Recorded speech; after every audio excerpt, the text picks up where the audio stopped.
ब्रेकनंतर तुमचं पुन्हा एकदा स्वागत। आरक्षणासंदर्भातली मोठी बातमी पाहूयात। लोकसभेत आरक्षण मर्यादा हटवण्याचा प्रस्ताव हा फेटाळण्यात आलाय। घटनेच्या मर्यादेतच आरक्षण देता येणार आहे। लोकसभेत बहुमताने 127वी घटनादुरुस्ती मंजूर करण्यात आली, तर घटनादुरुस्तीच्या बाजूने 385 मतं पडली। बुधवारी घटनादुरुस्ती विधेयक हे राज्यसभेत सादर होणार आहे।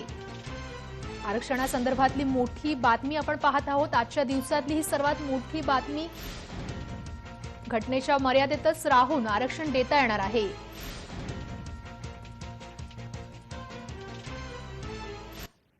म्हणजे मराठा समाजाच्या कारणास्तव बाहेर झगडणारे खासदार भाजपचे हे या विषयावर सहभागी होऊ शकले नाहीत महाराष्ट्रातले, ही शोकांतिका आहे गोष्टीची। म्हणजे प्रीतम मुंडे वगळता पण मराठा समाजाच्या मागण्यासंदर्भामध्ये बाहेर जे लोक वक्तव्य करतात, सभागृहात ते बोलले असते तर ती बाजू मांडण्याच्या बाबतीमध्ये एकमत दिसलं असतं, परंतु त्यांनी मात्र याच्यामध्ये कुठेही या भावना सकल मराठा समाजाच्या भावना या व्यक्त केल्या नाहीत। हा कायदा सर्वानुमते पारित केला जाईल। आता सर्व विषय पुन्हा एकदा राज्याकडे आलेला आहे, तर राज्य सरकारला आमची विनंती राहील की तज्ज्ञांचा सल्ला घेऊन मागास आयोगामध्ये कमीत कमी मागचे 4 अनुभवी सदस्य मराठा समाजाचे घ्यावे, त्यांची एक सब कमिटी करावी व त्या सब कमिटीला तात्काळ मराठा आरक्षणासंदर्भात काम करण्यासाठी आदेशित करावं। 127व्या घटना दुरुस्तीवरती लोकसभेत चर्चा झाली। लोकसभेत आरक्षण मर्यादा हटवण्याचा प्रस्ताव हा फेटाळण्यात आला। घटनेच्या मर्यादेतच आरक्षण देता येणार आहे। 50% आरक्षण मर्यादा हटवण्याची सूचना फेटाळण्यात आली।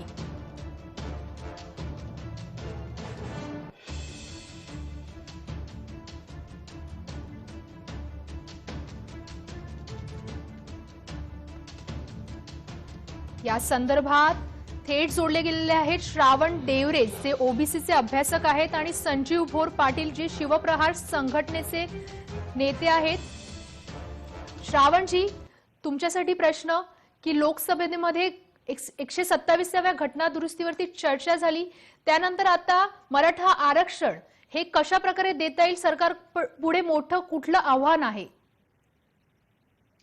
नाही, ही जी काही घटना दुरुस्ती झाली ही काही मराठा आरक्षण देण्यासाठी घटना दुरुस्ती झालेली नाही। आधीच सुप्रीम कोर्टाने 1993 पासून राज्य मागासवर्गीय आयोगांना हे सगळे अधिकार दिलेले होते, परंतु 2014 नंतर जसं संघ भाजपचं सरकार आलं तर या सरकारने 102वी घटना दुरुस्ती करून केंद्रीय मागासवर्गीय आयोगाला जेव्हा त्यांनी संविधानिक दर्जा दिला, तर तो संविधानिक दर्जा देत असताना राज्य मागासवर्गीय आयोगाचे अधिकार काढून घेण्यात आलेत आणि ते केंद्रीय मागासवर्गीय आयोगाला देण्यात आले। नंतर मग जेव्हा काही असे काही प्रश्न उपस्थित झालेत की राज्याला अधिकारच नाही, मग कसं काय करायचं म्हणून तो एक दबाव निर्माण झाला।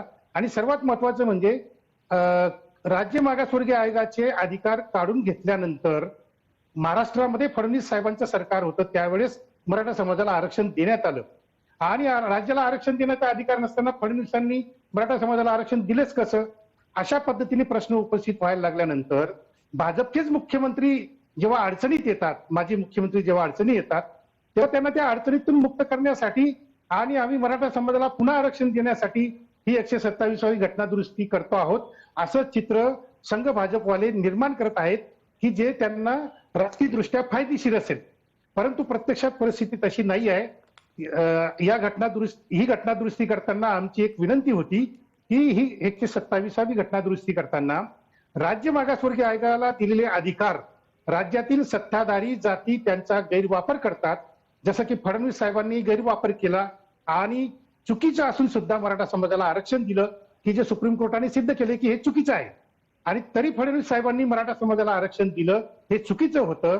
असा गैरवापर प्रत्येक राज्यामधले सत्ताधारी वरच्या जातीचे करून घेत असतात आणि ते असं होऊ नये म्हणून या घटना दुरुस्तीमध्ये अशी दुरुस्ती केली पाहिजे होती की राज्य मागासवर्गीय आयोगाला अधिकार तर आहेतच, ते आम्ही देणार, परंतु जर गैरवापर जर सत्ताधाऱ्यांकडनं जर होत असेल तर त्याच्यावर केंद्रीय मागासवर्गीय आयोगाला पुनर्निरीक्षण करण्याचा अधिकार केंद्रीय मागासवर्गीय आयोगाला द्यायला पाहिजे होता. अशी तरतूद या घटना दुरुस्तीमध्ये आली पाहिजे होती. ही आमची मुख्य मागणी होती. परंतु ही मागणी मंजूर झाली नाही आणि फक्त राज्याला अधिकार दिलेले आहेत एवढंच त्याच्यामध्ये सांगण्यात आलं. तर अशा पद्धतीने प्रश्न सुटणार नाहीत.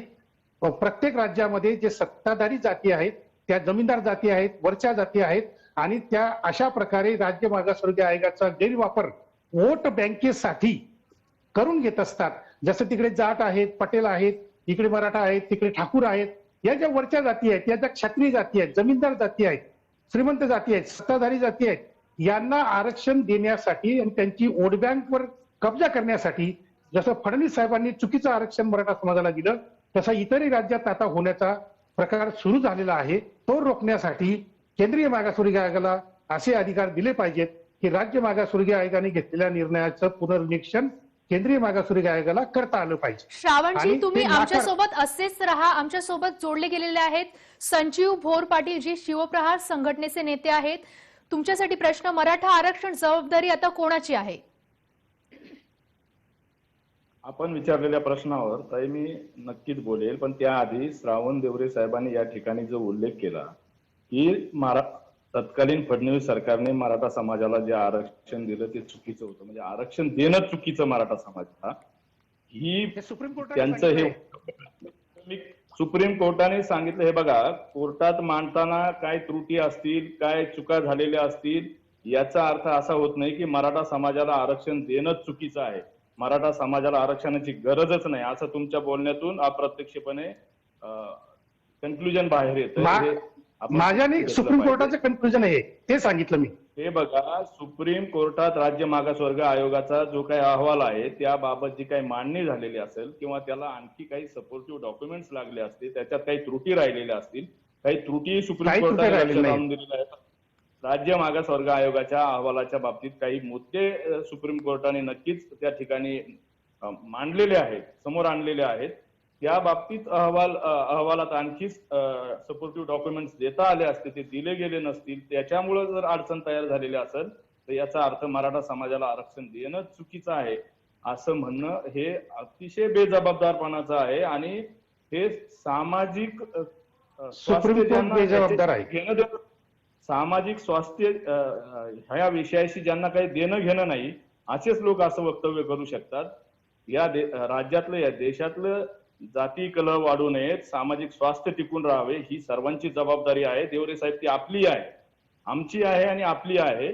त्यामुळं एकदम विद्वेषाची भाषा कृपया आपल्या या चर्चेतून आपल्याकडून येऊ नये, माफक अपेक्षा आपल्याकडून करतो. राहिला आपला प्रश्न, तर नक्की जबाबदारी कोणाची? खरं तर आजचं जे 127व्या दुरुस्तीचं जे विधेयक आणलं गेलं, यात दोन गोष्टी आहेत. यात केंद्र सरकार जे नुसते राज्यांना अधिकार दिलेत आता SCBC ठरवण्याचे, यासाठी विधेयक आणलंय. हे काय जे काही भाजपची मंडळी डंका पेटवणार आहेत, हा सर्व आभास आहे. खरं तर हा उद्योग तुम्हीच केला होता. 102वी घटना दुरुस्ती म्हणजे केंद्रातील भाजप सरकारनेच हा उद्योग केलेला होता. देवरेंनी जे मांडलं त्याला मी सहमत आहे की तुम्ही 102वी घटना दुरुस्ती आणली, त्याच्यात तुम्ही काही अधिकार राज्यांचे सीमित केले आणि केंद्रीय मागासवर्ग आयोगाकडे त्याचे अधिकार जास्तीने प्रदान केले. हा उद्योग केंद्रातील भाजप सरकारने केला आणि तो अंगलट येण्याची परिस्थिती निर्माण झाली, म्हणून त्यांनी आता हे दुरुस्तीचं विधेयक आणलेलं आहे. यात फार मोठं आणि विशेष असं काही नाहीये. निदान मराठा आरक्षणाच्या बाबतीत तरी यामुळे फार परिस्थितीत काही फरक पडेल असं मला वाटत नाही. कारण संजीवजी, मर्यादित राहून मराठ्यांना कोणत्या श्रेणीत आरक्षण शक्य आहे? अगदी बरोबर प्रश्न विचारलात.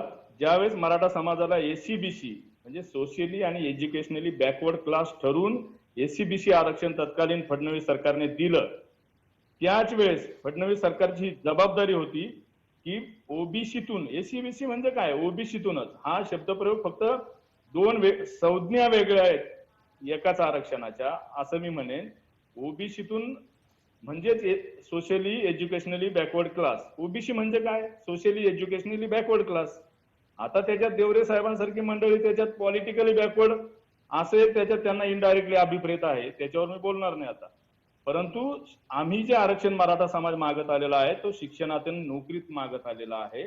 आमचं तिथे प्रतिनिधित्व कमी आहे, हे वास्तव आहे, हे सिद्ध झालेलं आहे. हे राज्य सरकारच्याही आकडेवारी आणि मागासवर्गीय आयोगाच्या सर्वेक्षणाच्या आकडेवारीतून सिद्ध झालेलं आहे. म्हणून मराठा समाजाला ते 50%च्या आत बाहेर, काही मला आवर्जून सांगायचं आहे, तत्कालीन फडणवीस सरकारने मराठा समाजाला टिकणारं आरक्षण देण्याची जी भाषा केली होती ना, ती भाषा मुळात आभास निर्माण करणारी होती, चुकीची होती, समाजाचा संभ्रम करणारी आणि समाजाची दिशाभूल करणारी होती. ओबीसीचं जे काही आरक्षण आहे आज, या आरक्षणाची पुन्हा नव्याने गटवारी करणं गरजेचं आहे. अनेक संजीवजी, वेळेची मर्यादा आहे. आपण सध्यापुरतं इथेच थांबतोय. आम्ही वेळोवेळी तुमची मतं जाणून घेऊ दिवसभरात.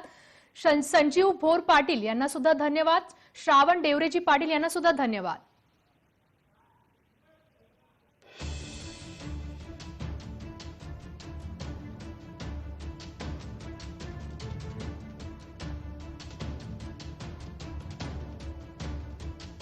महाराष्ट्र काँग्रेस